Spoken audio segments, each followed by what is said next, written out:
Donc merci à, à toutes et à tous d'être présents pour cette présentation. Tout d'abord, meilleurs vœux pour 2020.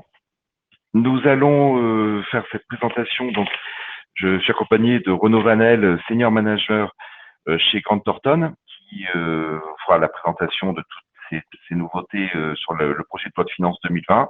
Et je suis moi-même Vincent Dubois, directeur des solutions applicatives chez Extrémité. Alors, on va passer rapidement sur la présentation, quand même vous rappeler qui nous sommes, pour aller dans le vif du sujet. Donc, Extrémité, nous sommes une société de services numériques depuis 20 ans au service de nos clients. Nous comptons une trentaine de collaborateurs et nous intervenons sur 650 clients dans la grande région Hauts-de-France essentiellement. Nous intervenons dans différents domaines. Je vais vous présenter ici la sécurité informatique. La partie donc sécurité informatique, on va aussi bien parler d'antivirus que de firewall, de protection, le respect des règles RGPD. La partie réseau qui est capable de vous déléguer des compétences pour gérer vos réseaux, pour vous aider dans la gestion de vos réseaux. La téléphonie sur IP qui voilà, qui aujourd'hui est un petit peu compliqué, mais qui marche très très bien. La gestion de serveur cloud où nous pourrons héberger vos données pour éviter d'avoir à gérer vos serveurs. La partie gestion sur les logiciels de comptabilité, de paye, de gestion commerciale, donc qui vont être impactés ici par la loi de finances, mais aussi du développement spécifique. Nous sommes en mesure de venir paramétrer les 10% de vos logiciels qui vous manquent pour répondre complètement à vos solutions, à vos besoins. Nous savons aussi développer des développements sur mesure par rapport à une demande, à un cahier des charges précis. Et la partie digitale, gestion de sites institutionnels, gestion de sites e-commerce, et tout l'accompagnement pour bien vous faire référencer, bien évoluer dans votre gestion du digital. Je vais passer la parole.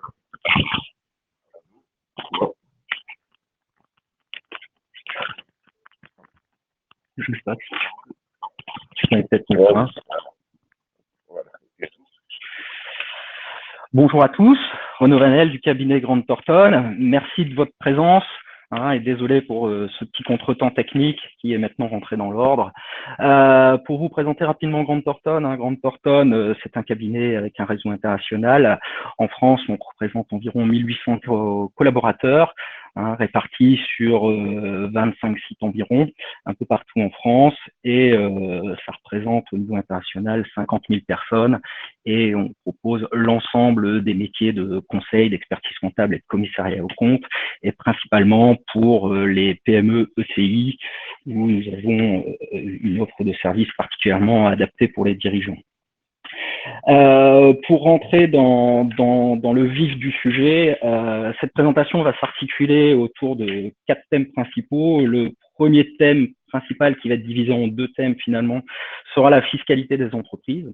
Nous passerons ensuite sur la fiscalité des particuliers, pour enfin arriver sur l'actualité sociale et différents points divers pour mettre à votre attention.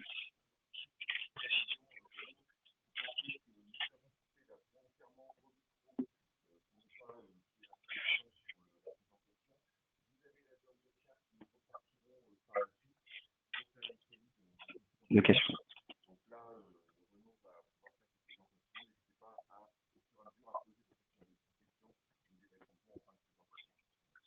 Merci beaucoup, Vincent. Alors, premier thème, la fiscalité des entreprises. Nous allons commencer par l'impôt sur les sociétés. Comme vous le savez, le gouvernement a proposé une réduction progressive du taux d'imposition pour l'ensemble des entreprises. Actuellement, avant la réforme, on vous présente le tableau qui permet d'identifier qu'effectivement, au titre de l'année 2019, ou plutôt les exercices ouverts à compter du 1er janvier 2019 pour être plus précis, le taux d'imposition sera de 28% jusqu'à un plafond de 500 000 euros. Et tout ce qui est au-dessus de 500 000 euros sera un taux revu à la baisse de 31% contre 33,1% habituellement. À partir de l'exercice ouvert au 1er janvier 2020, le taux d'imposition pour l'ensemble des entreprises sera bien de 28% avec la disparition de ce plafond. La petite réforme qui a été mise en place dans la loi de finances concerne uniquement plutôt les grosses entreprises qui présentent un chiffre d'affaires supérieur à 250 millions d'euros de chiffre d'affaires. Alors attention, quand on parle de 250 millions d'euros de chiffre d'affaires, c'est aussi les groupes d'intégration fiscale qui peuvent représenter donc ce seuil. L'aménagement est le suivant, vous observerez que c'est un petit glissement finalement, mais qui doit représenter quand même des montants significatifs pour l'État. En effet, 2019, le taux supérieur à 500 000 euros demeurerait pour ces sociétés dont le chiffre d'affaires est supérieur à 250 millions d'euros, demeurerait de 33,25% et non 31%. Pour l'exercice 2020, il y aurait toujours ce plafond de 500 000 euros au taux de 18%, avec cette fois-ci 31% au-delà. C'est bien le taux pour 2019 de l'ensemble des sociétés qui ont un chiffre d'affaires cette année inférieur à 250 millions. Pour 2021, toujours pour ces mêmes sociétés, le taux d'impôt sera de 27,5 au lieu de 26,5. Et enfin, à compter des exercices ouverts au 1er janvier 2022, l'ensemble des sociétés aura un taux de 25% fixe qui sera plus en cohérence avec l'ensemble des taux d'impôt de l'Europe. Point suivant est relatif à la TVA. Et notamment, tout ce qui est TVA, échange de biens entre États membres, c'est tout simplement une transposition de la directive 2018-1910 du Conseil du 4 décembre 2018. 3 points particuliers ont attiré notre attention. Le premier point, ce sont les nouvelles conditions de fonds pour l'exonération des livraisons intracommunautaires, avec le pays acheteur en face qui serait en auto-liquidation.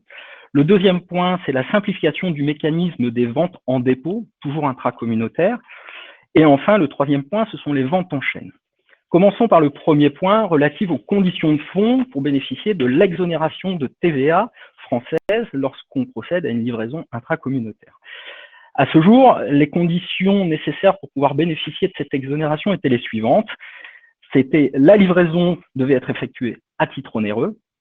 Le vendeur, bien sûr, devait être assujetti à la TVA, il va sans dire, mais l'acquéreur également devait être assujetti à la TVA, donc dans l'autre État membre, où ça devait être une personne morale non assujettie qui pouvait autoliquider la TVA sur ses acquisitions intracommunautaires de biens.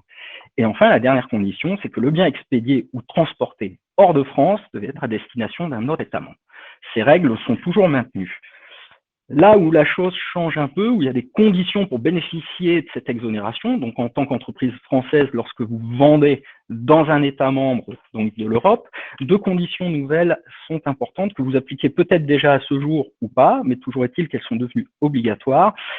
La première concerne le fait que le client qui se trouve dans l'autre État membre doit vous fournir son numéro de TVA intracommunautaire. Qui est bien le TVA dans le pays de destination du bien.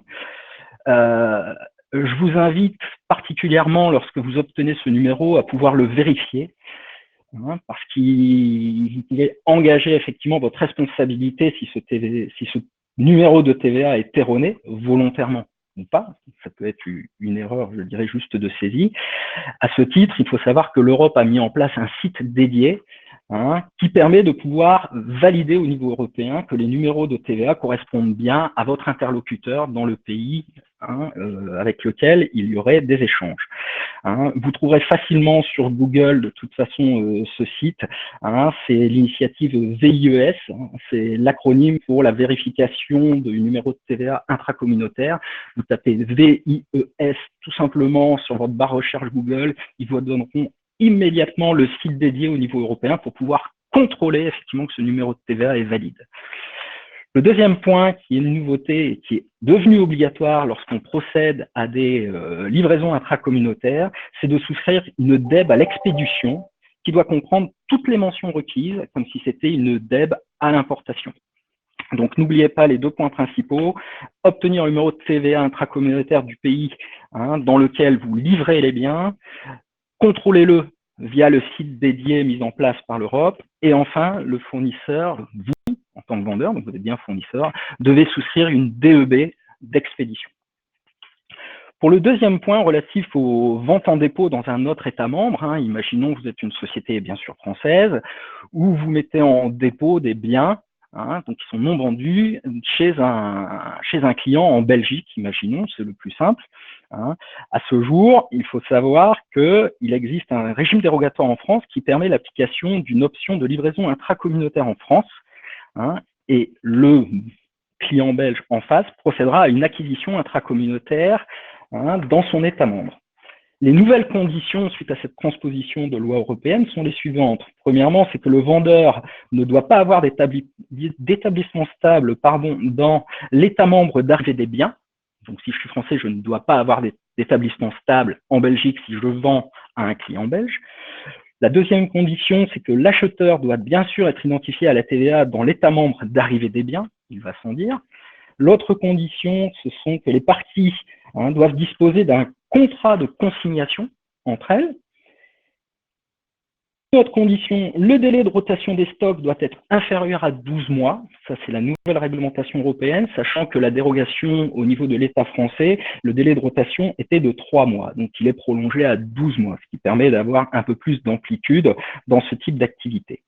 Et enfin, dernière condition, c'est qu'il faut que les parties tiennent un registre de suivi de ces biens en stock, de dépôt, afin de s'assurer effectivement que eux, à leur niveau, ils respectent bien la réglementation et en cas de contrôle, bien évidemment, de l'administration. Dernier point en matière de TVA qui avait attiré notre regard, c'est ce qu'on appelle les ventes successives entre assujettis, avec un seul transport du premier vendeur d'un État membre au dernier acheteur d'un autre État membre. C'est ce qu'on peut appeler, par exemple, les relations tripartites. À ce jour, il n'existe aucune disposition en matière d'application de TVA et cette transposition européenne permet d'éclairer un peu plus, je dirais, ces différentes situations. Prenons un exemple assez simple où vous êtes une société française qui vendait à un client belge, le B, donc le revendeur, et ce client belge revend lui-même au Portugal. Toujours dans l'hypothèse, ce client B, qui est le seul client vis-à-vis du français, qui est le A, bien sûr, s'occupe du transport en livrant directement la marchandise de la France jusqu'au Portugal, qui est le dernier acheteur, le C. Et là, il y a deux hypothèses simples qu'il faut comprendre. La première hypothèse, c'est soit la société belge, B, ne communique pas à la France, aux Français, son numéro de TVA intracom identifié en France, tout simplement parce qu'il n'en a pas. Dans ces cas-là, on effectue un flux intracommunautaire sur la vente de A à B uniquement, c'est-à-dire que la France va procéder à une vraie livraison intracommunautaire et la Belgique, le client belge, va procéder à son autoliquidation. C'est seulement sur cette opération que se trouve le flux intracommunautaire avec la livraison intracommunautaire. Seconde hypothèse, imaginons que maintenant le client B, qui est lui-même fournisseur du client C, communique et a à disposition un numéro de TVA intracommunautaire en France. Dans ce cas, la société française va facturer avec TVA française la société belge.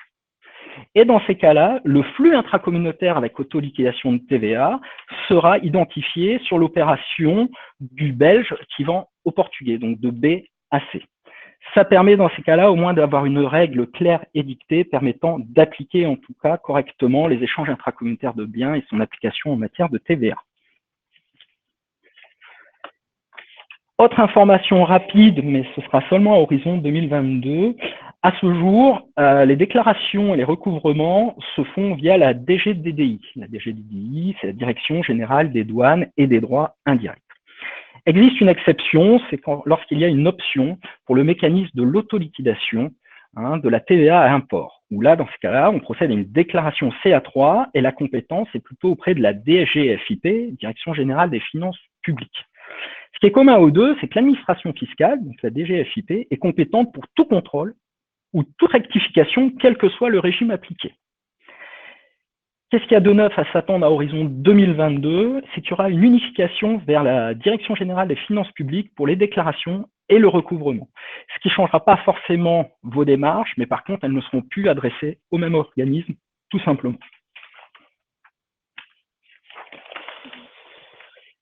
Il a été mis en place dans la loi de finances 2020 de nouveaux dispositifs de suramortissement Je pense que bon nombre d'entre vous ont eu au moins connaissance du fameux suramortissement Macron qui était sur les périodes 2015 à 2017. On retrouve un peu les mêmes principes, mais tout simplement appliqués à d'autres investissements. Toujours dans le cadre, bien évidemment, on le voit de plus en plus dans les lois de finances, de lois, je dirais, pro-écologie, qui permettent effectivement de limiter l'empreinte carbone de chaque pays. Quelles activités sont sujettes à ce nouveau suramortissement? Ce sont tout d'abord tout ce qui est travaux publics.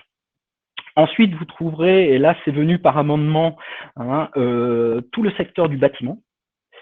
Vous aurez la production de substances minérales solides, tel charbon par exemple. Vous aurez tout ce qui est exploitation aéroportuaire. Et enfin, tout ce qui est exploitation de remontées mécaniques et domaines skiables, compte tenu de l'environnement sensible au CO2 et au réchauffement climatique de nos Alpes notamment, mais également aux Vosges et Pyrénées et autres. Le taux sera comme le suramortissement Macron, on retrouve le 40%, rien de neuf là-dessus. L'application se fait par une déduction extra-comptable comme pouvait se faire le suramortissement Macron, donc aucune opération comptable à proprement parler, mais juste un retraitement dans la 2058A. Et enfin, ces suramortissements sont dédiés aux biens neufs pris en location ou en crédit bail, d'accord, à compter du 1er janvier 2020 et jusqu'au 31 décembre 2022. Donc sur une période de 3 ans, uniquement si ces engins fonctionnent au gaz naturel, à l'énergie électrique, à l'hydrogène ou qui sont hybrides rechargeables. Le type de matériel sur lesquels s'applique ce suramortissement sont les matériels et outillages utilisés pour des opérations industrielles, ce sont les matériels de manutention et enfin les moteurs installés sur ces matériels précédemment cités.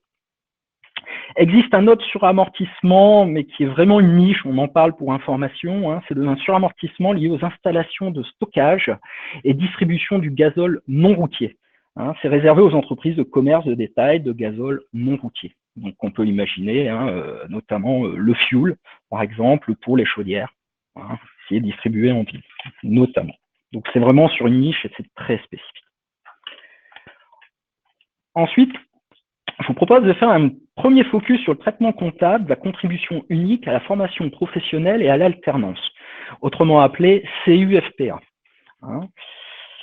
Depuis le 1er janvier 2019, il y a une nouvelle contribution unique qui regroupe la contribution à la formation professionnelle ainsi que la taxe d'apprentissage. Au titre de 2019, les taux applicables seront seulement de 0,55% pour les entreprises de moins de 11 salariés et 1% pour les entreprises d'au moins 11 salariés. Il y a la fin de la collecte annuelle dès 2019. En effet, la contribution unique sera collectée à l'année de versement des rémunérations et non plus au titre de N+1. En effet, en 2019, il y aura 2 contributions à payer. Il y aura celle assise sur les salaires de 2018 qui ont été payées en février 2019. Et pour les entreprises de plus de 11 salariés, il faudra payer les cotisations 2019. On va rentrer en détail un peu pour vous expliquer tout ça et notamment voir les charges à payer de 2019 qui seront limitées à la cotisation de la formation professionnelle qui sera nette de l'acompte déjà versé. Pour information, cette année, ayez en tête que nous sommes en ce qu'on peut appeler ça une année blanche en termes de taxe d'apprentissage. Le tableau, les 2 tableaux ci-dessous d'ailleurs, permettent d'en faire un peu état, à savoir que ce soit une entreprise de moins de 11 salariés ou de plus de 11 salariés, on a en termes comptables le même rattachement de la charge à l'exercice, à savoir sur la masse salariale 2018, l'ensemble des entreprises procédaient à une provision de charges à payer, de la taxe d'apprentissage et de la formation professionnelle continue au 31 décembre 2018 sous forme de provision. Donc il y avait bien un rattachement de la charge à l'année de constatation de la masse salariale. En 2019, uniquement la formation professionnelle continue sera constatée en charge, car comme je vous l'ai dit préalablement, la taxe d'apprentissage n'a pas lieu cette année, nous sommes sur une année blanche. Par contre, à partir du 1er janvier 2020, on retrouve sur les exercices, donc ouvert à compter du 1er janvier 2020 et clos au 31 décembre, la charge 2020 de taxe d'apprentissage et de formation professionnelle continue qui devra apparaître en charge et correctement de ce fait rattaché, au même titre que 2018 et 2019, sauf pour la taxe d'apprentissage, sur le même année de constatation de la masse salariale. Là où ça change un petit peu entre les sociétés de moins de 11 salariés et celles d'au moins 11 salariés, c'est sur la sortie de trésorerie. À savoir, pour la masse salariale 2018, autant pour les sociétés de moins de 11 salariés et plus de 11 salariés, ont été dans le même système, à savoir tout se payer en février 2019 ou plus tard. Donc là, il n'y a pas de changement sur le passé. Là où on commence à évoluer, c'est sur la masse salariale 2019. Pour l'ensemble des sociétés plus de 11 ou moins de 11 salariés, il y a toujours cette exonération de taxes d'apprentissage, pas de charge, donc effectivement pas de sortie de trésorerie pour l'ensemble des sociétés. Par contre, pour la sortie de trésorerie relative à la formation professionnelle continue liée à la masse salariale 2019, pour les sociétés de moins de 11 salariés, elle devra être payée au plus tard le 1er mars 2020. Donc, on est toujours dans ce décalage, pour l'instant, temporel. Alors que pour les sociétés d'au moins 11 salariés, une partie significative a déjà été payée le 15 septembre 2019 au plus tard, qui correspondait à un acompte de 75% du montant de la formation professionnelle continue de l'année précédente. Le solde des 25% pour ces sociétés de plus de 11 salariés devra être payé au plus tard le 1er mars 2021. Pour la taxe d'apprentissage qui revient en 2020 et la formation professionnelle continue de 2020, là, la sortie de trésorerie sera rattachée à l'exercice pour les sociétés toujours de plus de 11 salariés, mais non plus avec un acompte de 75% au 15 septembre 2020, mais 40% au 1er mars. Donc, si vous aviez un suivi avant le 1er mars 2005, vous aurez d'une part le solde des 25% de l'année précédente à payer, plus 40% d'acompte pour la nouvelle formation professionnelle continue. Au 15 septembre 2020, il y aura un autre acompte correspondant à 35% du montant de la formation professionnelle continue de l'année précédente. Donc, on arrivera bien, in fine, à un total de 75% au 15 septembre 2020, mais réparti en deux acomptes. Et le solde sera à payer avant le 1er mars 2021. Ce rythme va encore évoluer, sachant qu'à terme, la formation professionnelle continue, l'alternance, donc la CUFPA, sera payée au fil de l'eau avec les DSN. On en reviendra plus tard. L'année prochaine, sûrement, ce sera à partir plutôt de 2021-2022. Un petit focus sur le mécénat d'entreprise, où il y a eu une petite évolution sur le mécénat d'entreprise. Tout d'abord, pour les exercices clos à compter du 31 décembre 2019, ce qui ne change pas, c'est que le taux de réduction est toujours de 60%. Les dépenses éligibles sont toujours non déductibles fiscalement. Par contre, là où la chose évolue un peu, c'est qu'au niveau du plafond de dépenses, en effet, à ce jour, était appliqué uniquement un taux relatif au chiffre d'affaires qui était de 0,5 pour 1000 du chiffre d'affaires, a été intronisé récemment pour favoriser le mécénat auprès des TPE-PME, un montant plafonné de 10 000 euros, quel que soit le chiffre d'affaires. Et ce montant de 10 000 euros devient un premier plafond pour les TPE-PME qui réalisent donc un chiffre d'affaires jusqu'à 2 millions d'euros de chiffre d'affaires, parce que 2 millions d'euros fois 0,5 pour 1000, ça permet de faire 10 000 euros. Donc que la société fasse 100 000 euros, 200 000, 1 million, elle a droit à ces 10 000 euros de plafond relatifs aux activités de mécénat. Et lorsqu'on passe ces 2 millions d'euros, on va passer le 0,5 pour 1000, c'est ce fameux taux qui prend le relais pour les sociétés qui ont un chiffre d'affaires supérieur à 2 millions d'euros. Toujours dans la même continuité, ça n'a pas changé. Si on dépasse le montant de 10 000 euros ou 0,5 pour 1000 du chiffre d'affaires, l'excédent sera toujours reportable sur les 5 exercices suivants. Pour les exercices clos au 31 décembre 2020, donc ceux qui viennent de s'ouvrir au 1er janvier 2020, on va commencer par le plafond qui était 2 000 euros. En fait, il va être remonté à 20 000 euros, ce plafond pour les TPE-PME. Donc, ce qui correspond tout simplement à un chiffre d'affaires pivot de 4 millions d'euros. Toutes les sociétés qui ont un chiffre d'affaires inférieur à 4 millions d'euros ont droit à un plafond de dépenses de 20 000 euros, quel que soit leur chiffre d'affaires. Et toutes celles qui ont un chiffre d'affaires supérieur à 4 millions d'euros, là, dans ces cas-là, c'est effectivement les fameux 0,5 pour 1000 qui s'appliquent. Petit focus très rapide, parce que c'est sur les dons supérieurs à 2 millions d'euros, donc on va être honnête, on ne voit pas tous les jours. Mais pour information, sachez que tous les dons supérieurs à 2 millions d'euros sont toujours déductibles tant qu'ils respectent les seuils de 0,5 pour 1000 du chiffre d'affaires. hein, mais le taux, dans ces cas-là, n'est plus de 60% quand on passe les 2 millions d'euros de dons, mais passe à 40% au lieu de 60%. Hein. Il y a juste une exception pour ce seuil des 2 millions, c'est si les dons sont effectués à des associations venant en aide aux personnes en difficulté, notamment en fournissant des repas, des logements, des soins gratuits. Dans ces cas-là, ce plafond des 2 millions, hein, qui permet d'avoir un taux réduit de 40%, ne s'applique pas. Mais comme je vous l'ai dit, c'est vraiment pour les grandes entreprises, parce que pour passer 2 millions d'euros de dons, on arrive vraiment dans les très grosses entreprises. Hop, petit focus, comme nous sommes sur les crédits d'impôt.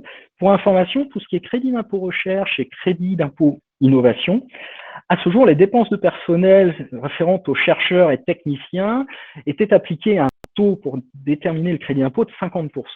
À compter du 1er janvier 2020, ce taux est ramené à 43% pour information pour vos calculs de crédit d'impôt si vous pouvez en bénéficier. Pour le crédit d'impôt famille, il y a eu une petite frayeur. En effet, en rappel, le crédit d'impôt était soit de 25, soit 50% selon la nature des dépenses et plafonné à 500 000 euros. Le projet de loi de finances prévoyait la fin du dispositif au 31 décembre 2021. Hein, et après lecture, il y a eu un rejet tout simplement, a priori, et il y aura un maintien probable du dispositif. Toutefois, attention quand même à surveiller après l'adoption définitive du projet de loi de finances pour s'assurer effectivement que le crédit d'impôt famille ne prend pas disparition à compter du 31 décembre 2021.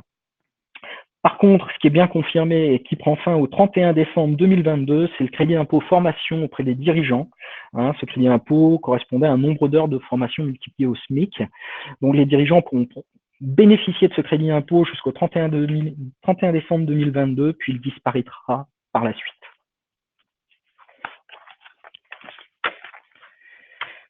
Nous arrivons au dernier point concernant les entreprises, hein, c'est la réforme des véhicules de tourisme. Il faut savoir qu'à compter du premier semestre 2020, il y aura une nouvelle règle d'immatriculation des véhicules qui mettront en évidence des taux de CO2 plus réalistes. Vous entendez parler dans les médias régulièrement, et ça fait l'objet aussi de scandales, que les taux réels d'émissions de CO2 ne correspondraient pas a priori aux taux affichés sur nos cartes grises notamment. Donc c'est un dispositif au niveau européen qui s'appelle WLTP, donc qui est un nouveau système de mesure du CO2, qui aura pour effet quand même dans les premières simulations à augmenter les moyennes de taux de CO2 d'environ 25%. Donc, fort de ça, quand on connaît la réglementation actuellement fiscale relative aux véhicules de tourisme, ça peut avoir des impacts évidents et significatifs en termes de malus, en termes de TVS, en termes de plafond de déductibilité fiscale qui sont calculés sur la base des émissions de CO2. Ce qu'il faut savoir à ce niveau-là, c'est que c'est une réglementation européenne qui s'impose à l'ensemble des États à compter du 1er janvier 2020. Donc, le gouvernement a conscience de l'impact important que ça pourrait avoir et l'administration va revoir dans ce cas-là les barèmes de ces impôts afin de pouvoir les lisser ou et les limiter. Leur impact en termes financiers, bien évidemment. Ces barèmes impacteraient les véhicules acquis selon le nouveau régime. Bien évidemment, il n'y a pas de rétroactivité sur les véhicules que vous déteniez jusqu'au 31 décembre 2019. Les niveaux de CO2 ne bougeront pas, en tout cas, ceux qui sont affichés d'un point de vue administratif, et les barèmes ne seront pas modifiés pour eux. Donc, on s'attend dans les années à venir, donc à partir de 2020, d'avoir 2 systèmes de barèmes pour l'ensemble de ces taxes, en fonction que le véhicule ait été acquis à partir de 2020 ou si c'était un véhicule ancien. Donc, la conséquence, c'est si vous avez un parc important automobile, il demeurera prudent de mesurer les impacts fiscaux avant de renouveler ce parc, pour prendre les bonnes dispositions et les bonnes options possibles. Je vous propose maintenant de passer au second thème fiscal relatif à la fiscalité des particuliers. Commençons par le CITE. CITE, c'est, je le rappelle, le crédit d'impôt de la transition énergétique. Quel CITE pour 2020? Encore des évolutions, me direz-vous, ça fait 5 ans que tous les ans je parle du CITE, tous les ans ça évolue. Là, la dernière mouture en date, c'est que le projet de loi 2020 prévoit finalement 3 collèges qui peuvent prétendre à avoir le CITE. Tout d'abord, ce qu'il faut savoir, c'est qu'à compter du 1er janvier 2020, le CITE sera remplacé par une prime de transition énergétique. Ce ne sera plus un crédit impôt, mais ce sera versé sous forme de prime, sous condition de ressources, bien évidemment, et sous condition de biens éligibles. Ça change pas. Et donc, les bénéficiaires auront droit de fait à toucher une prime de transition énergétique et plus de crédit impôt. Voilà la réforme, en tout cas, à ce niveau-là. Il y a un deuxième type de collège qui sont les contribuables qui sont exclus de la nouvelle prime, mais qui ont des revenus intermédiaires. Dans ces cas-là, pour eux, uniquement en 2020, il y a un maintien du CITE pour ces foyers, mais les conditions vont se retrouver durcies. À savoir, il faudra être propriétaire, les conditions de ressources vont être revues également, et la liste des biens éligibles, bien évidemment, vous l'avez bien compris, revue pour pouvoir bénéficier de ce CITE. Et enfin, il y a les autres foyers, qui n'ont, semble-t-il, plus droit à rien, hein, donc ni CITE, ni nouvelle prime, de ce fait. Mais il y a quand même une exception, parce qu'il faut bien qu'il y en ait, hein, ce sont les acquisitions et poses de systèmes de charge pour véhicules électriques, premièrement. Et deuxièmement, l'exception, c'est pour l'acquisition et pose de matériaux d'isolation thermique des parois opaques, toujours avec des nouveaux seuils. Donc, pour information, l'isolation de ces parois opaques, c'est non pas pour l'hiver, mais c'est contre la chaleur. Ça permet de s'isoler du soleil et pas s'isoler du froid. Donc, le point pour attention où nous voulons attirer en particulier votre attention, c'est pour vouloir bénéficier de l'avantage soit de la prime de transition, soit du CITE, pensez à bien valider votre régime d'éligibilité au préalable avant de vous engager et que finalement vous ne soyez pas éligible. Fiscalité locale, quelle perspective? Fiscalité locale, nous allons parler de la taxe d'habitation, qui est bien évidemment un sujet d'actualité, où je rappelle que la loi de finances 2018 avait mis en place un dégrèvement progressif de la taxe d'habitation sous condition de ressources, et ces personnes qui pouvaient en bénéficier auront un dégrèvement de 100% de la taxe d'habitation à compter de 2020, donc à compter de cette année. Les bénéficiaires du dégrèvement auront donc, ces gens-là, une exonération pure et simple à compter de 2021. Donc, ils paieront bien 0 en 2020 parce qu'ils seront exonérés à 100% et ils seront simplement exonérés, donc c'est plus du dégrèvement, en 2021. Juste pour avoir une idée, les gens pouvant bénéficier de ce dégrèvement à 100% doivent avoir un revenu fiscal de référence d'environ 27 706 € pour la première part, 8 209 pour les deux demi-parts suivantes, et enfin 6 157 € pour chaque demi-part suivante. Juste pour que vous ayez une idée, je dirais, de la population qui peut bénéficier de ce dégrèvement à 100%. Parlons maintenant des non-bénéficiaires qui payeront normalement leur taxe d'habitation en 2020 compte tenu de ressources supérieures à ces seuils que je viens de vous indiquer. Il y aura bien évidemment malgré tout une mise en place d'un dégrèvement qui sera progressif également sur le même modèle que ceux qui étaient bénéficiaires depuis 2 ans. À savoir, en 2021, ces non-bénéficiaires, l'ensemble de la population qui paye encore la taxe d'habitation aura droit à un dégrèvement de 30% au titre de 2021. 2022, ce taux passera à 65%. Et en 2023, c'est une exonération de 100%, un dégrèvement de 100%.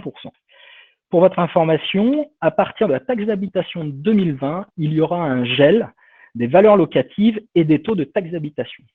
Donc, soyez attentifs quand même, j'oserais dire, comme c'est la dernière fois où les taxes d'habitation seront déterminées en fonction du modèle que tout le monde connaît, il peut y avoir une tendance pour certaines collectivités à monter la taxe d'habitation, notamment les taux, sachant que c'est la dernière année où ils peuvent intervenir dessus et que les années suivantes, comme je viens de vous l'expliquer, il y aura une dégressivité. À compter de 2023, il faut savoir qu'il y aura quand même un maintien de taxe d'habitation, mais uniquement sur les résidences secondaires et les autres locaux meublés qui ne seraient pas affectés à l'habitation principale, qui sont dites THRS. Et enfin, il y aura un maintien de certaines taxes sur les logements vacants.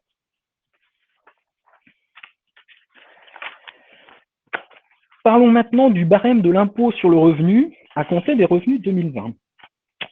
Nous avons présenté un tableau du barème de revenus 2020 et du barème de revenus 2019. Pour le barème 2019, il faut savoir que les tranches ont été revalorisées de 1% pour cette année par rapport à 2018. Et ce que vous observez par rapport au 2020, c'est que la seconde tranche, donc celle non pas à 0 mais celle à 14%, va passer à 11% à partir du 1er janvier 2020, avec un ajustement du reste du barème afin de limiter les effets sur les contribuables les plus fiscalisés. Compte tenu du prélèvement à la source à compter du 1er janvier 2020, ce qu'il faut savoir, c'est que bon nombre de salariés vont bénéficier d'un taux de prélèvement à la source revu à la baisse pour tenir compte de la baisse de ces barèmes dont je viens de vous évoquer. Nous avons pris juste 2 exemples derrière pour vous montrer la limite de l'impact pour les hauts revenus. À savoir, le premier exemple, c'est un revenu net imposable de 70 KE. Donc, revenu net imposable, je vous rappelle, c'est après déduction de 10%. Selon le barème 2019, un célibataire donc qui présenterait un résultat net imposable de 70 KE serait sur une tranche marginale d'imposition de 30% et paierait un impôt de 15 144 €. Au titre de 2020, son impôt sur les mêmes bases de revenus nets imposables serait de 15 018, soit un écart d'environ 126 €. 126 €, excusez-moi, donc très faible, environ 10 € par mois. Donc on voit l'impact très faible par rapport à des hauts revenus.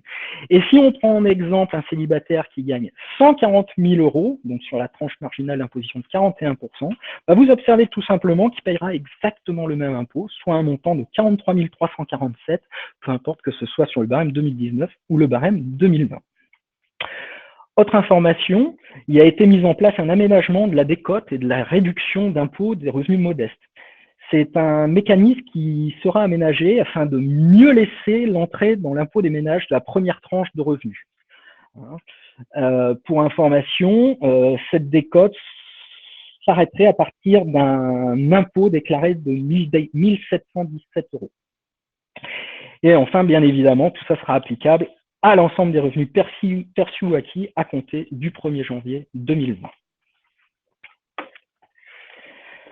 Vous avez entendu parler dans la presse, je pense, via les journalistes, qui discutaient peut-être qu'on était à la fin des déclarations d'impôt sur le revenu. Effectivement, l'administration fiscale met en place certaines démarches et dispositifs pour pouvoir en tout cas limiter les démarches des Français. À savoir, ce qu'il faut savoir, c'est qu'actuellement, de nombreuses informations sont déjà pré-remplies dans la déclaration d'ensemble des revenus du contribuable. Toutefois, même lorsque le foyer où les foyers sont imposés sur la seule base des informations pré-remplies, ils doivent malgré tout, et ils en ont l'obligation de souscrire et transmettre leur déclaration de revenus. C'est là qu'il va y avoir une petite évolution, et je ne parle même pas de révolution parce que les informations, effectivement l'administration, vous l'avez compris, en a déjà possession, mais la nouveauté à compter du 1er janvier 2020, c'est que l'administration va envoyer un document comprenant les éléments connus d'elle, et qui sont pré-remplis. Ce document sera envoyé au plus tard, un mois avant la date limite de dépôt de la déclaration. Si le contribuable ne procède à aucune modification ni aucun complément avant la date limite de dépôt de déclaration, eh bien, tout simplement, cette déclaration sera réputée avoir été souscrite, qui peut être volontairement ou involontairement. Si c'est involontairement, donc elle est bien souscrite, mais comme on n'a pas répondu, elle est validée en l'état, on a toujours le maintien du droit à réclamer ou à rectifier. On peut revenir 3 ans en arrière sur nos déclarations de revenus. Et dernier point quand même, où là il y a un maintien d'obligation de dépôt, c'est tout simplement quand l'administration n'a aucune information disponible. Imaginez un nouveau contribuable, la première année où un enfant est détaché du foyer fiscal et autonome fiscalement, si je puis dire, avec ses premiers revenus. Dans ces cas-là, cette personne a l'obligation de procéder à un dépôt des déclarations au moins la première année pour pouvoir enclencher tout simplement le système. L'année blanche, où en sommes-nous? Bien sûr, on est sur la poursuite du dispositif du prélèvement à la source. Pour les salariés qui ont pu le constater, effectivement, il y a eu une actualisation du taux de prélèvement à la source en septembre, comme il était prévu. Et hors changement de statut ou d'environnement familial, mariage, séparation, enfant ou autre, le taux est valable 12 mois glissants, qui vont donc de septembre de l'année en cours à août de l'année suivante. On avait identifié l'année dernière quelques opportunités pour les travailleurs non salariés avec l'année blanche et notamment le dispositif dit anti-abus qui prévoyait les règles suivantes. C'est-à-dire, la règle anti-abus ou le dispositif anti-abus prévoyait tout simplement de pouvoir comparer les rémunérations 2018 déclarées à la meilleure des déclarations déclarées au cours de 3 années précédentes, donc de 2015 à 2017. Et la règle était la suivante.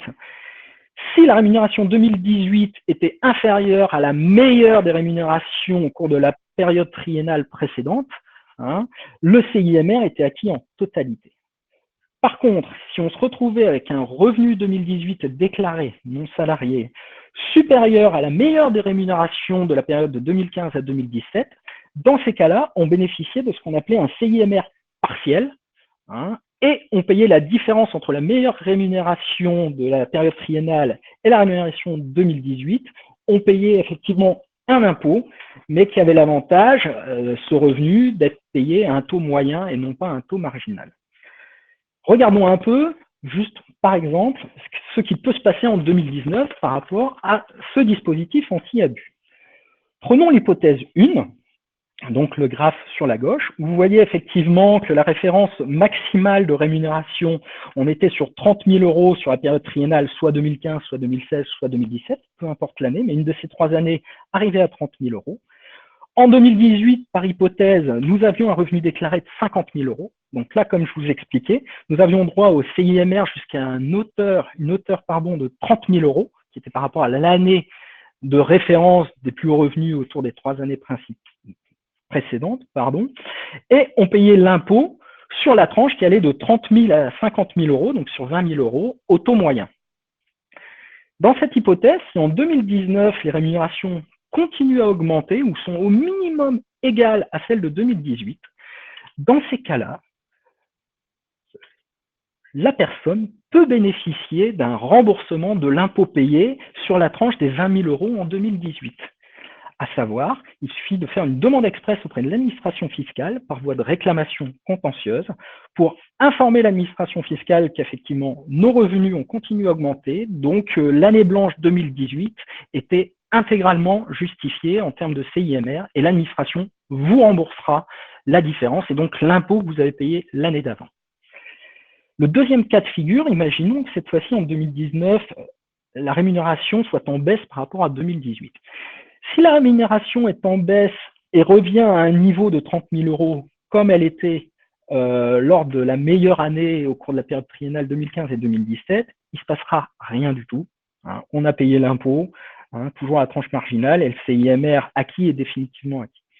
Par contre, si on se retrouve justement entre les deux tout simplement, c'est-à-dire dans l'exemple, nous étions à 30 000 euros sur l'année de référence 2015, 2016 ou 2017, toujours les 50 000 euros déclarés en 2018, et imaginons par hypothèse que la rémunération de 2019 est de 40 000 euros, c'est-à-dire exactement entre les deux.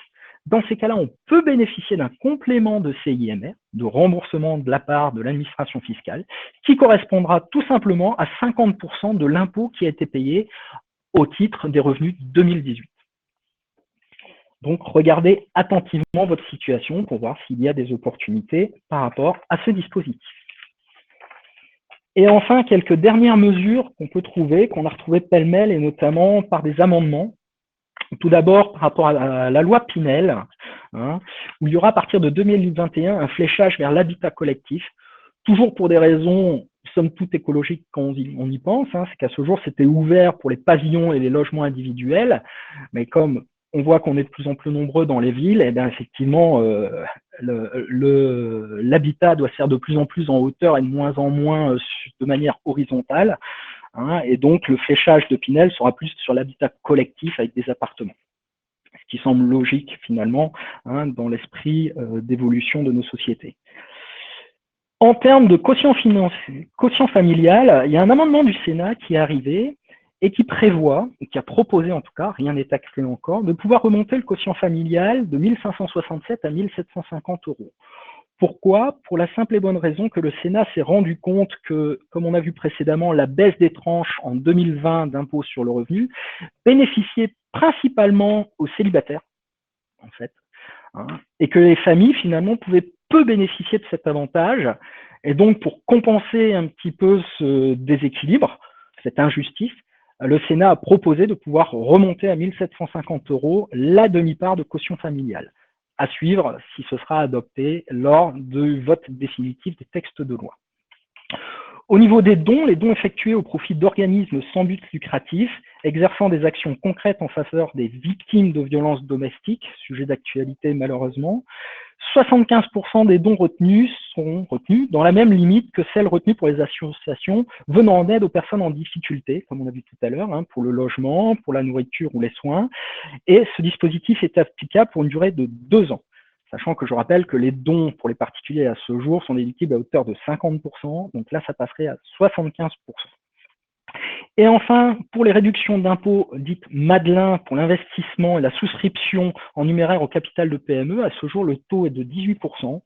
Depuis 2 ans, en 2018 et 2019, il y a des tentatives de passer le taux à 25%, mais le gouvernement est toujours en attente d'une réponse de la Commission européenne. Donc, il y aura de nouvelles tentatives en 2020, en espérant avoir le retour de la Commission européenne pour pouvoir appliquer ce taux de 25% et favoriser l'investissement dans les PME. La partie fiscale étant close, je vous propose d'enchaîner sur les informations sociales pour faire un peu le point sur différents sujets qui ont attiré notre attention. Tout d'abord, par rapport au thème de la lutte contre la précarité, pour rappel, il y a eu la mise en place d'un système de bonus-malus à horizon 2021 sur les cotisations patronales d'assurance chômage des employeurs de 11 salariés et plus. Schématiquement, le taux patronal d'assurance chômage variera entre 3 et 5,05%, sachant que le taux de droit commun, le taux de base, est de 4,05%. Le calcul se fera en fonction du taux de séparation des entreprises. Quel est ce taux de séparation? Il sera défini en identifiant le nombre de fins de contrat avec inscription à Pôle emploi hors d'émission, qui sera comparé tout simplement au taux de séparation du secteur dans lequel la société travaille.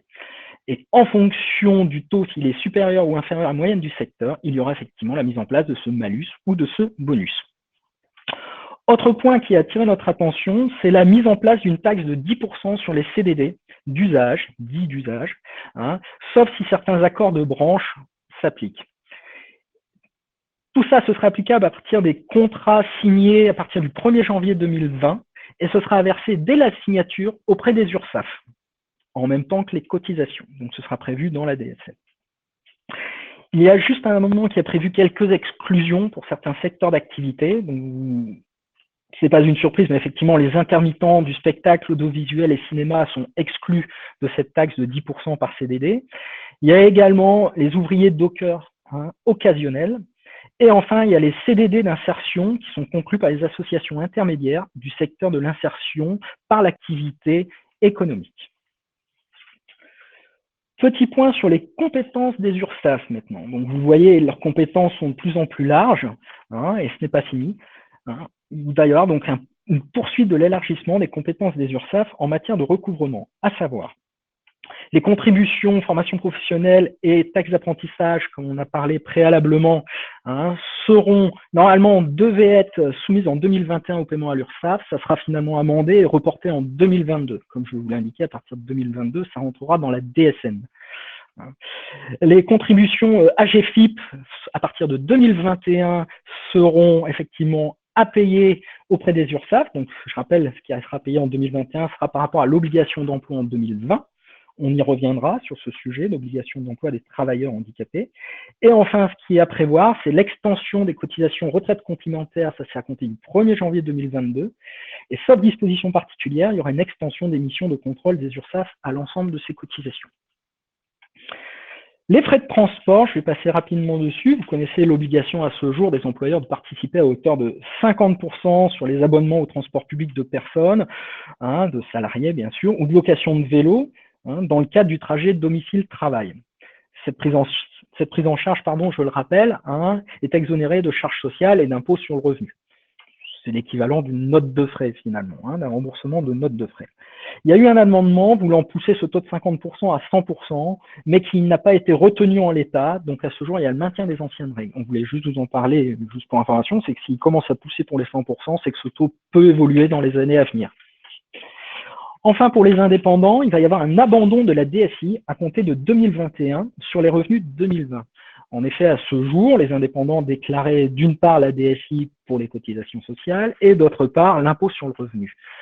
Et bien, tout simplement, il n'y aura plus qu'une déclaration à faire au niveau de l'impôt sur le revenu et ces informations seront transmises automatiquement derrière à la DSI, ce qui évitera aux travailleurs non salariés de faire 2 déclarations, tout simplement. Il y a une petite exception pour les praticiens et auxiliaires médicaux conventionnés. Là, la modification n'interviendra pas avant le 31 décembre 2022. Prime de pouvoir d'achat Macron. Toujours sujet d'actualité, beaucoup débattu, notamment au sein des radios, mais dans les entreprises également, bien évidemment. Donc l'employeur peut procéder de la même manière que l'année dernière. Je simplifie, ça c'est la base, c'est pour l'instant la pierre angulaire de ce système.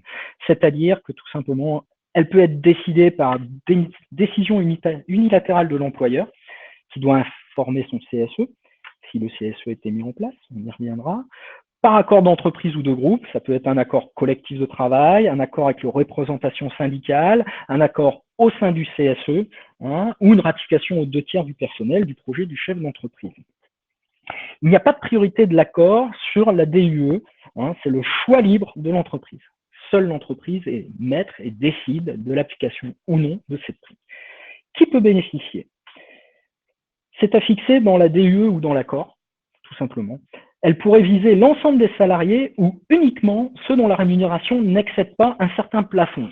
Ce plafond peut être inférieur à 3 fois le SMIC, car je le rappelle, l'exonération sociale et fiscale est applicable uniquement aux rémunérations n'excédant pas 3 SMIC annuels avec proratisation si nécessaire. Je rappelle, faites toujours très attention, c'est comme le CICE avec les 2,5 fois le SMIC. Le SMIC est un taux horaire. Donc, quand on détermine un SMIC ou 3 fois le SMIC, c'est pas un montant brut annuel, c'est ramené tout le temps au nombre d'heures effectuées pour savoir si on passe oui ou non 3 fois le SMIC.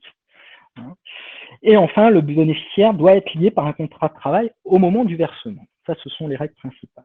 Il y a une petite exception, c'est le cas des intérimaires, qui a été traité sur le tard l'année dernière et qui attend encore, je dirais, un commentaire de texte, à savoir que potentiellement, un intérimaire peut, comme l'année dernière, bénéficier de la prime à plusieurs titres. D'une part, il peut bénéficier dans l'entreprise qui l'utilise, qui utilise et qui est mis à disposition, et il peut bénéficier dans le cadre de son propre employeur, entreprise de travail temporaire. Pour autant, ce qu'il faut savoir, c'est que le rapport de la Commission des affaires sociales de l'Assemblée nationale a indiqué que l'entreprise de travail temporaire verse la prime sur la base de l'entreprise utilisatrice et en prend compte, le cas échéant, dans son propre plan de versement de la prime afin d'éviter les doublons. Quand on lit bien cette phrase, en fait, il y a quelque chose qui est un peu nébuleux et qui mériterait un commentaire à clarifier, un commentaire complémentaire pour clarifier la position, car on ne sait pas finalement par rapport à ce texte, pour éviter ces fameux doublons, comment l'entreprise de travail intérimaire doit s'organiser si justement il y a ces fameux doublons. Donc on attend un commentaire si vous avez des intérimaires. Et enfin, quand doit être versée cette prime? Elle doit être versée au plus tôt le lendemain de la parution au journal officiel et au plus tard le 30 juin 2020. Passé le 30 juin 2020, si cette prime n'est pas versée, ce ne sera pas une prime dite Macron. Nous n'en avons pas fini avec la prime Macron. Le montant doit être fixé pareil dans l'ADUE ou dans l'accord, sachant que le montant maximal pouvant bénéficier de l'exonération sociale et fiscale est de 1 000 € par salarié. Il peut y avoir une modulation selon certains critères, qui soient combinés ou non d'ailleurs, soit des critères de rémunération, des niveaux de classification, de la présence annuelle et effective, du temps de travail s'il y a du temps partiel, etc. C'est vraiment ouvert. Par contre, la nouvelle condition dont vous avez dû entendre parler, c'est que ce dispositif de loi Macron est soumis à l'obligation de l'entreprise de mettre en place préalablement un accord d'intéressement. Et c'est là que le bât blesse un peu, parce qu'effectivement, en cas d'absence, il est impossible de verser cette prime Macron. Enfin, on peut la verser si on le souhaite, mais elle ne bénéficiera pas des exonérations. La seule petite chose qui vient a priori aider les entreprises, à titre exceptionnel, c'est que l'accord d'intéressement pourra être annuel, alors que je vous rappelle qu'un contrat d'intéressement normalement est triennal. Donc c'est une exception pour cette année. On peut créer un contrat d'intéressement uniquement annuel pour que les salariés bénéficient de la prime Macron. Il faut savoir que le gouvernement explique cette règle par sa volonté de favoriser le développement des accords d'intéressement. Je pense qu'il s'est rendu compte aussi effectivement qu'il y avait beaucoup d'argent qui échappait à l'imposition. Ça, c'est pour le moins officiel. Mais ce qu'il faut savoir, c'est que le fait de mettre en place cet accord d'intéressement risque d'avoir un effet plutôt dissuasif vis-à-vis des employeurs qui n'ont pas d'accord d'intéressement à ce jour, qui ne souhaitent pas s'engager dans ce type d'accord, et donc exclure, par conclusion de fait, de la prime certains salariés. Donc, consciente de ces difficultés, toujours la Commission des affaires sociales de l'Assemblée nationale a adopté le 15 octobre des amendements visant à lever la condition d'accord d'intéressement pour deux catégories d'employeurs en particulier. La première catégorie, ce sont les associations de loi 1901, et la seconde catégorie sont les employeurs qui ont moins de 11 salariés, comme on a pu voir.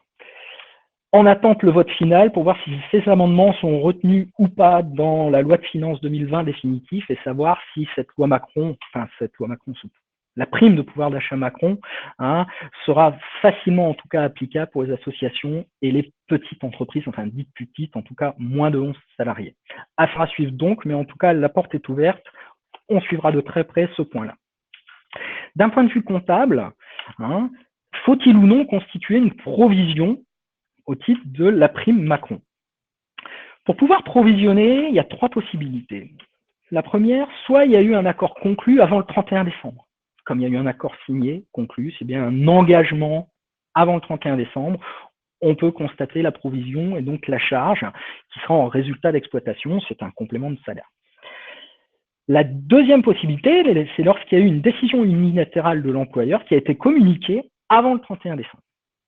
Et enfin, la troisième possibilité pour constater la charge dans les comptes clos au 31 décembre 2019, c'est un engagement implicite de l'employeur, à savoir c'est une attente légitime des salariés créée par une annonce suffisamment précise, c'est-à-dire en termes de montant versé, de la société. Dans ces cas-là, la société ne veut plus vraiment se désengager vis-à-vis de ses salariés, et dans ces cas-là, même s'il n'y a pas de document écrit, on acte le fait qu'il y ait cette prime, et donc une provision peut être constituée.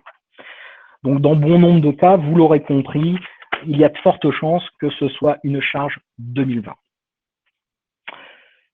Je vous en parlais tout à l'heure, nous allons revenir maintenant sur la réforme des OETH. OETH, l'acronyme représente Obligation d'emploi des travailleurs handicapés.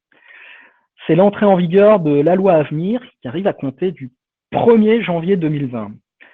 Pour rappel, cette obligation incombait aux sociétés d'au moins 20 salariés qui avaient donc une obligation d'emploi de travailleurs handicapés et s'ils ne répondaient pas à leur obligation d'emploi, devaient payer une contribution AGFiP par défaut. Quoi de neuf concernant l'OETH 2020, donc à payer en 2021, donc depuis le 1er janvier? Il y a une nouveauté. Cette nouveauté, c'est que l'ensemble des entreprises devront communiquer, même celles de moins de... Excusez-moi, c'est pas grave, c'est un petit appel. Voilà, on répondra plus tard. Donc, c'est que l'ensemble des entreprises devront communiquer sur le fait qu'elles emploient ou non des travailleurs handicapés. L'objectif, c'est qu'il y ait un meilleur recensement pour de meilleures statistiques et donc de meilleures actions. Toutefois, ces sociétés ne seront toujours pas éligibles au fait de devoir payer et ne seront toujours pas obligées d'employer des travailleurs handicapés. Ce sera juste une communication. Donc leur obligation, le changement est juste de communiquer ces sociétés de moins de 20 salariés, communiquer si oui ou non elles emploient des travailleurs handicapés, dans quelles conditions et autres, et leur obligation s'arrêtera là. Je vous rassure, ils n'auront pas d'obligation légale à employer du personnel handicapé ou à payer l'AGFiP, parce que trop petite entreprise est plus compliquée à gérer pour certaines. Comme je vous l'ai dit et on l'a vu tout à l'heure, c'est bien les URSSAF qui vont gérer ça. Ça sera géré maintenant via la DSN au niveau annuel. Donc, à partir de la DSN de février 2021, il faudra déclarer les salariés, notamment dans le cadre de l'OETH, et payer en mars, le recouvrement auprès des URSSAF, si on ne respecte pas nos obligations d'emploi, payer auprès de l'AGFiP, donc via l'URSSAF, de ce fait, en mars 2021, la taxe correspondante. L'obligation d'emploi et la contribution par unité manquante demeurent à 6%, hein. Et le barème est exactement le même qu'avant, y compris le forfait à 1500 SMIC par unité manquante s'il n'y a aucun effort entrepris pendant une période de plus de 3 ans. À ce niveau-là, aucun changement. Là où il y a une évolution dans l'obligation d'emploi de travailleurs handicapés, c'est au niveau du décompte. Avant étaient pris en compte les équivalents temps plein au 31 décembre de l'année, donc de l'année précédente. Là, cette fois-ci, la définition des effectifs sera sensiblement différente, où il faudra prendre en compte l'effectif dit sécurité sociale, correspondant à la moyenne annuelle sur tout type de contrat, qu'il soit CDI, CDD, intérim, stage, contrat aidé et autres. Une bonne nouvelle quand même, c'est que le décompte ne se fera non plus par établissement autonome, mais par entreprise maintenant, ce qui simplifiera un peu la donne. J'avais quelques clients qui étaient un peu embêtés en ayant une multitude de petits établissements par rapport à ce décompte. Il y a une suppression pure et simple des coefficients majorés, qui donnait donc une minoration de la contribution, sauf pour les bénéficiaires handicapés de plus de 50 ans, où là, il y aura toujours un coefficient de 1,5 qui sera appliqué. En termes de sous-traitance, avant, il y avait une valorisation qui était faite sous forme d'attribution d'unités. Ce niveau-là disparaît. Maintenant, c'est une déduction directement sur la contribution correspondant à 30% de la main-d'œuvre qui a été payée dans ce cadre-là. Et pour information, la déduction est plafonnée à 50% si les bénéficiaires représentent moins de 3% de l'effectif et plafonnée à 75% si les bénéficiaires représentent plus de 3% de l'effectif de la contribution au ETH. Et enfin, pour terminer, les autres dépenses déductibles. Avant, il y avait 13 catégories différentes. Il y a eu une simplification, il y a eu un recentrage sur 3 catégories. Ces 3 catégories sont les suivantes. Premièrement, il y a eu les catégories liées à la réalisation de diagnostics et travaux favorisant l'accessibilité des locaux aux personnes handicapées, au-delà des obligations légales. La deuxième catégorie, c'est le maintien en emploi et la reconversion professionnelle.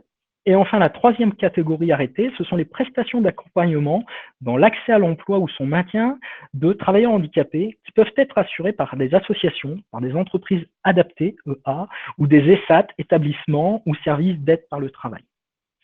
Enfin, le plafond demeure inchangé à 10% de la contribution sur ces autres dépenses déductibles. Existe maintenant une mesure transitoire en cas de hausse attendue a priori de la taxe EETH. Au titre de l'année 2020, donc payable en 2021, il y aura un système de réduction ou de limitation de la hausse de la taxe qui a été établi de la manière suivante. Si la hausse en 2020 par rapport à 2019 est inférieure à 10 000 €, il y aura dans ces cas-là une réduction de 30% de la hausse. Donc si on est en hausse de 5 000 €, on aura 30% de réduction, donc la hausse sera de 3 500 €. Au-delà de 10 000 € jusqu'à 100 000 €, ce n'est plus 30%, mais 50%. Et enfin, au-delà de 100 000 €, ce sera 70% de réduction applicable, afin de limiter effectivement l'impact qu'il peut y avoir sur cette réforme. Ça, c'est uniquement pour l'obligation d'emploi de travailleurs handicapés au titre de 2020. Pour 2021 jusqu'à 2024, il y a toujours ce système de limitation de hausse, mais qui est sensiblement différent, qui n'est plus par tranche, mais justement avec un taux d'abattement uniquement par rapport à l'année précédente. À savoir, en 2021, il y aura tout simplement une réduction de 80% de la hausse par rapport à l'OETH de 2020. En 2022, il y aura une réduction de 75%, ou une limitation de la hausse de 75% par rapport à 2021. Ensuite, ce sera le taux de 66% en 2023. Et enfin, 50% en 2024. S'il y a une hausse en 2024 par rapport à 2023, la hausse sera limitée de 50% enfin. Et à partir de 2025, plus aucune application de réduction n'est applicable. Ce qui laisse le temps aux entreprises, si les hausses sont très sensibles, de pouvoir s'organiser, et c'est le but avoué du gouvernement. Pour terminer, je vous propose juste quelques petites informations pêle-mêle qui ont pu attirer l'attention. Vous avez dû entendre parler encore une fois dans les médias, je pense, la possibilité pour les administrations fiscales et douanières de collecter en masse et d'exploiter des données rendues publiques par les utilisateurs sur les réseaux sociaux et sur les plateformes d'échange et de mise en relation par voie électronique. À ce jour, il faut savoir qu'il n'y a pas d'application de formalisme particulier. c'est-à-dire que cette démarche n'est pas du tout encadrée légalement. Hein. Ce qui rend la procédure, somme toute, très discrète. L'objectif, c'est de mieux repérer les aspects frauduleux, hein, d'identifier. Et il faut savoir que c'est un peu expérimental dans un premier temps, c'est très nouveau. Hein. L'encadrement sera à définir, notamment par l'obligation de destruction des informations sous 30 jours si elles ne sont pas de nature à constater une infraction. Il y a encore des attentes au niveau du Conseil d'État et de la CNIL pour avoir un encadrement optimal et pour protéger quand même les gens, histoire de ne pas avoir quand même de mauvaises surprises. Et dernier point, un petit focus sur le RGPD pour savoir où vous en êtes. Et enfin, sur le CSE, dont la mise en place est obligatoire depuis le 1er janvier 2020, savoir si à ce jour les élections ont bien été organisées. Si elles ne l'ont pas été, pas de panique. On sait très bien qu'en France, entre les dates obligatoires sur ce type de disposition et la réalité peut se passer quelques mois, mais on vous invite à ne pas trop traîner pour mettre en place effectivement vos CSE qui sont, je le rappelle, obligatoires depuis le 1er janvier 2020 et on est à votre écoute si vous avez des questions ou des besoins sur ces sujets, que ce soit le CSE ou le RGPD. Je vous remercie pour votre attention. Hein, j'espère que ça a été instructif pour vous et nous tenons à vos dispositions et allons regarder si vous avez des questions afin que nous puissions d'une manière optimale y répondre.